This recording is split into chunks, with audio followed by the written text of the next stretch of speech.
Shalom Chaverim and Bruchim Habayim to Pninei Torah, the pearls of the Torah. My name is Rabbi Yitzchak Shapira, and I'm the founder of Ahavat Ami Ministries and Yeshivat Shuvu. Our task, goal, and commission in putting this program together with you is to bring you and show you, perhaps in a new and exciting ways, through the Torah, our Mashiach, the Messiah. I believe that the entire Torah has been given unto us so that we will know, we can put together, identify the portrait of the Mashiach. Parashat Tzav represents not only the central parasha of the book of Vayikra, but in my opinion, the central parasha in the entire Bible. There are few principles, sub-principles that I would like to present to you today that are grouped under a large principle that is known by the name the Emet principle, the principle of truth. Okay, first of all, we need to understand what Emet represents, the word Emet in Hebrew, truth, or perhaps who is Emet. According to the book of Jeremiah, make yourself a note, chapter 10, verse 10, it is God himself who is called Elohim Emet. Okay, it is God himself who called Elohim Emet. Okay, now, if you look at the beginning of the Bible, it says in the beginning, God created. Bereshit bara Elohim. If you take each word, from each word, the first letter, Bereshit, you take the Tzav, okay? From bara, you take the Aleph, and from Elohim, you take the Mem, and you put it together, you get the word Emet. In essence, the way to read these verse would be like this. The rabbis explained to us, at the beginning, Emet created heaven and earth. Who is Emet? Emet is the mighty one of Israel. Now, this is important because the rabbis continue to explain to us that the term Emet, there is a question that we have to truly ask: who is truly the Emet? Is it only God, or is it a little bit more than God? Well, in the book of 2 Chronicles, chapter 2, verse 3, it says to us that V'yamim rabim, for many days, l'Israel lelo Elohei Emet. Israel will be without Elohei Emet, without the Torah, ve'lelo Kohen, and lelo Torah. In essence, if Israel have no Emet, they don't have high priest, and it doesn't have the Torah. Interestingly and amazingly enough, the term Emet also equivalent in Gematria, the language of numbers, to the term V'zeh Mashiach ben David. This is the Messiah who is the son of David. Could it be that the Emet represent both Hashem and the Messiah, son of David? That is exactly what the rabbis have told us. Now, if you look at the word Emet, you will notice something interesting. Aleph is the first letter, Taf is the last letter, and Mem is the exact middle letter in the Hebrew alphabet. Isn't it interesting that Mem represents the letter from Mashiach? And the rabbi told us Emet equal, this is the Messiah, son of David. Could it be that the central point of the Aleph and the Taf is the Mem in the middle? It represents the middle point, the heart of God creation? That is exactly what the rabbi suggests to us. They said that we ought to understand what this book that we call the Torah is really about, what is pointing the way to. We must to look at the Torah in a mathematical way. And what do I mean by that? The Torah has 304,805 letters. The Torah has 79,000 977 words, and the Torah has 5,845 verses. If you take the Torah and you put it, imagine a straight line, every word, and you apply the Emet principle to the Torah to identify who is the Emet, it's the Lord, right? But you will find something interesting about it. The very first word in the Torah is, of course, as you know, is the word Bereshit. In the beginning, God created heaven and earth. I am pretty sure that none of you know from the top of your head what is the middle letter in the Torah. Okay, the middle word in the Torah. It will be very difficult to guess it.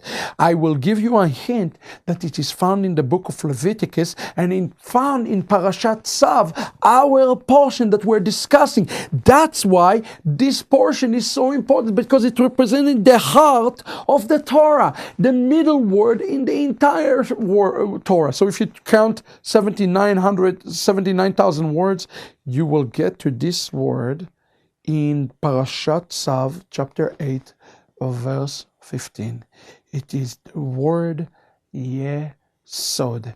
The word Yesod comes from the word foundation. But isn't it interesting that inside the word Yesod, we also find the word Sod, which means secret. Yasod, the secret of God. The secret of God. And what is the secret of God? Is the middle point. It's right there. It's the heart of the Torah. The last word in the Torah, found, of course, in the end of the book of Deuteronomy 34:12, it is the word Israel.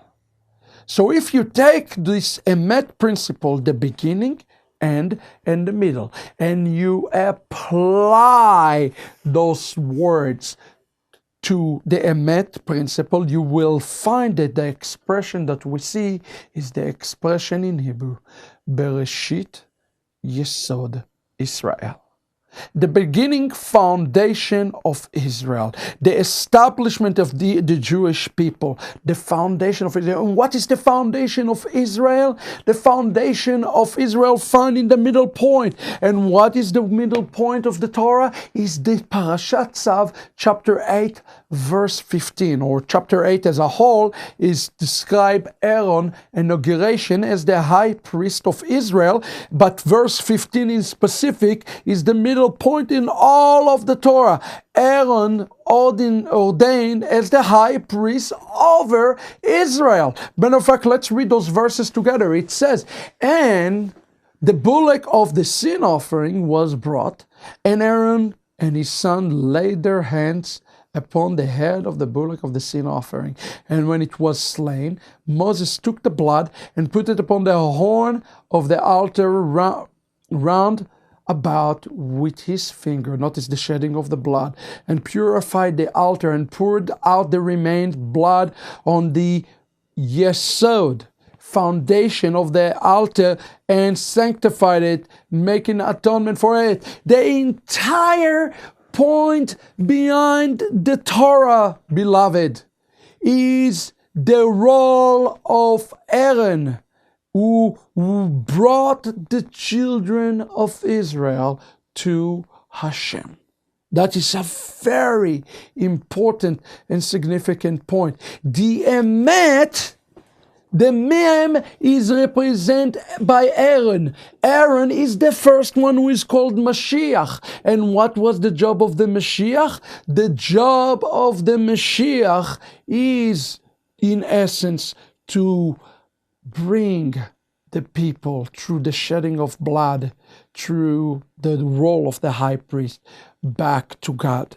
As a matter of fact, you see the entire gospel, the entire good news right here in this Torah portion. If Emet really represent not just Aaron, but it represents also the Messiah of Israel, and in Gematria Ezekiel, this is Mashiach ben David, this is the Messiah son David. It is representing the essence of the method of one atonement through the inauguration, in essence, of Aaron as the high priest.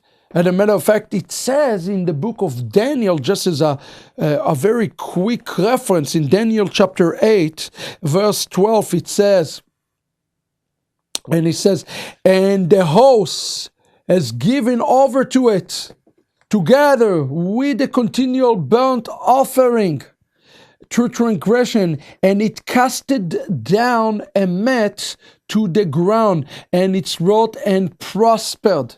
Okay, interesting. It says that a Emet, which is, now we know who the Emet is the Messiah, was casted from heaven. And what's happened? It's prospered. Who is the one who is prospered through the Emet rejection? Interestingly enough, the word casted out in Hebrew equals 377. That's mean to rejected. The Hebrew word succeed, which is the same word as casted out. The word cast out means hashlichu. The word succeed means haskilu. It's the same Hebrew word. Flip one letter over, same value in Gematria. Rejection and success is happening through the Emet. And who is the Emet, beloved? The Emet is the Messiah of Israel. Amazingly, that the same word in Hebrew also the word, it represents shalom. The word shalom in Hebrew. He is also the Prince of Peace. The Prince of Peace rejection, who is called Emet, will ultimately bring our acceptance into God's kingdom. The rabbis explain, and if this is true, the rabbis even went a step further and explained that the Torah, when one studies Torah, you need to understand that Torah as a whole is a book of prophecy that is cyclical in nature. It says the following in Bavli, Rosh Hashanah 11, page Aleph. On New Year, the bondage of our ancestors in Egypt ceased. In Nisan they were redeemed, and in Nisan they are redeemed in the time to come. Rabbi Yoshua said, in Nisan the world was created. In Nisan Abraham, Isaac, and Jacob were born. In Nisan they died. Passover, Isaac was born. New Year, Sarah, Rachel, and Hannah were visited. In New Year, Joseph went forth from prison. In New Year, the bondage of our ancestors ceased from Egypt. And in Nisan, the future Geula coming forward to us. The future redemption is coming for us.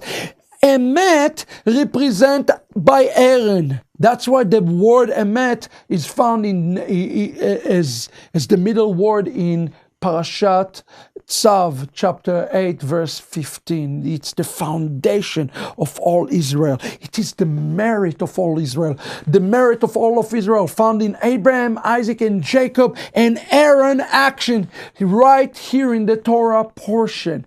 But it is merely a picture, a cyclical pictures of the things to come.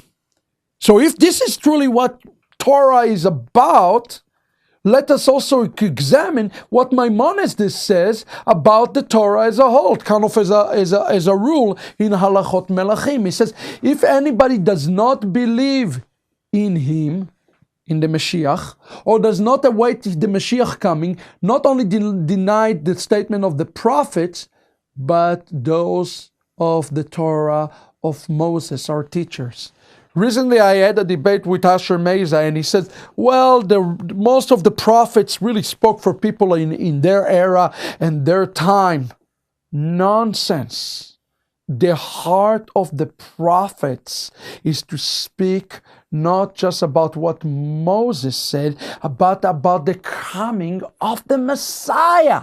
Much of the prophets spoke for the times of the Mashiach. The rabbi has missed the point altogether. They come to talk about the future Geula of Israel that will resemble the past Geula of Israel, but will be a greater than the past Geula of Israel. And if one believes in Moses, he understands that the Torah by itself is a book of the greatest messianic book. There's no greater messianic book than the Torah by itself, okay? And how Israel will find this this Messiah through the acceptance of the Emet. And who is the Emet?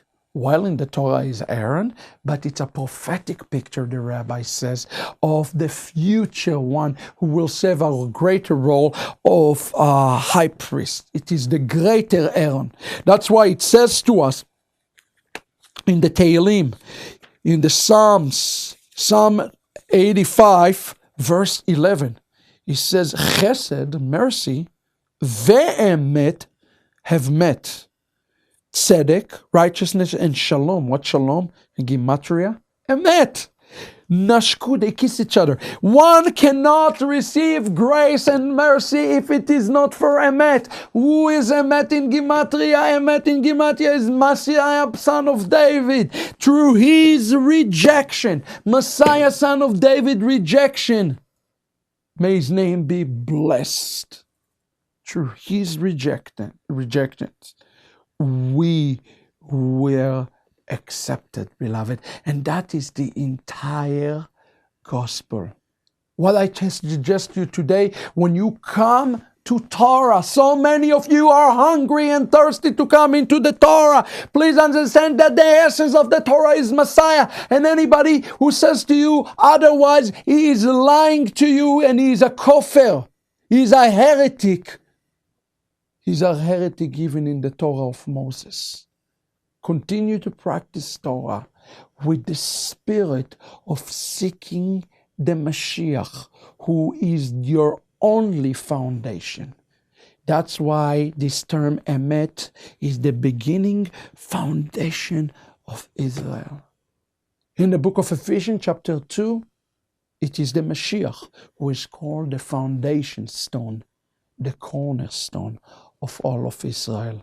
Torah cannot save us, only the cornerstone, the mem of Mashiach can save us. Shalom ולהתראות, כל טוב.